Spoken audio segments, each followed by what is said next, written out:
Hi, this is Ruth Theresa with One Inspiring Woman, and today I'm getting ready for my last client of the day. And as you can tell, the sun is starting to set behind me, and I'm excited to kind of take a few days off.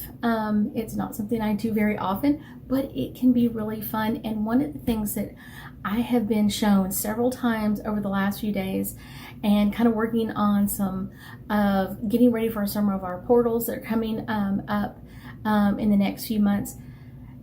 It's time to let things go. It's time to kind of release the stuff that's not working so you can let more of it in. If you are holding on so tight to something that's not working, you can't ever change it out. There's no space for anything else. There's no, I can tuck a little something in here. Nope, it's so tight, we can't let anything else in. But when you open that hand and you allow the new stuff to come in, it changes everything. It changes your thoughts, your ideas, your beliefs. And it doesn't mean that your thoughts or ideas have been bad. Maybe they're just limiting. Maybe they're limiting you on what you would choose to do. Maybe it's limiting you on what you would like to do. And how it does that is your fears. Your fears hold you tight and don't let anything else in. If you do this, you're going to fail. If you do that, this is going to bad, that's going to happen. Or, you're not going to do this, or you're not going to go there, or whatever it is. And that fear factor comes in so much, so quickly that you can't let it go. And so this is kind of a time, your portals every month, they're kind of like your opportunity to kind of, what would I like to get rid of? What would I like to change or modify or upgrade and change into something new and different and more appealing to where I would want to go in my life, more opening a new doorway or a new portal into what I want to be and where I want to go in my life. Because if you're hanging onto the fear, it's not going to let you go.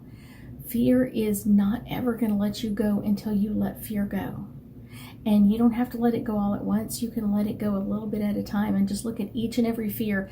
And why do I believe that? Why do I think that way? Where did this thought come in from? And then choose to let it go or to keep it. Because there are some fears that are just amazing. Amazing. Some fears are limiting, but there are fears that are good. There's our fear. I'm going to tell you a fear that I have is someday that I may have to walk across the freeway. That scares the bejesus out of me. Every time I see someone walk across the freeway, if they've, had a car broken down or like that, I'm just like, no, that's my worst fear come to sight. And it's just one of my fears. But in a way, it's kind of a good fear. It's something I should be fearful of. It should be something that I'm really afraid of because it could be something that could really hurt me. Okay? But what if we have fears that aren't so hurtful? Maybe they're just limiting. Maybe it's, if I try this, I may end up with no money at the end. If I try that, maybe I won't find a new love or I won't step into a new place. That's very limiting. Very limiting in what you can choose to do, where you can choose to move into, and what would you like to bring into in that space. That's the cool part. That's the really, really cool part is what do you want to step into? What is it that you would like to release so you can have something new and different, modified, special, amazing, whatever that is. Do that.